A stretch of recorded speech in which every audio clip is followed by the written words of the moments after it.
Bharati Airtel પર આજે એક નજર જાય છે કારણ કે એક બ્લોક ડીલ થઈ છે.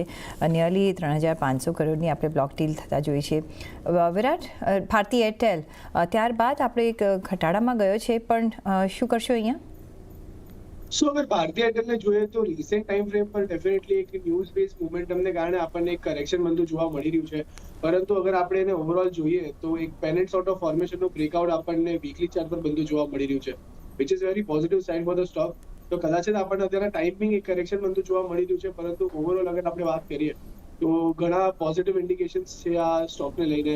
કારણ કે જે રીતના માર્કેટ કરેક્ટ થયું હતું એની સામે આપણને કરેક્ટ થતો નથી જોવા મળ્યો. એક આઉટ પરફોર્મન્સ આપણને કન્ટિન્યુ થતું જોવા મળી રહ્યું છે. સ્ટોક હજી પણ 20 દિવસની એક્સપિરેશન મૂવિંગ એવરેજનો સ્ટ્રોંગ સપોર્ટ લઈને આપણને મૂવ થતો જોવા મળી રહ્યો છે, જે અત્યારના પણ 1620 ની આસપાસ પ્લેસ છે. તો જ્યાં સુધી 1620 થી ઉપર સસ્ટેન કરે છે કે એની ઉપર ટ્રેડ કરે છે ત્યાં સુધી કદાચ આપણને જે મોમેન્ટમ છે એ બુલિશ સાઇડનું કન્ટિન્યુ થતું જોવા મળી શકે છે.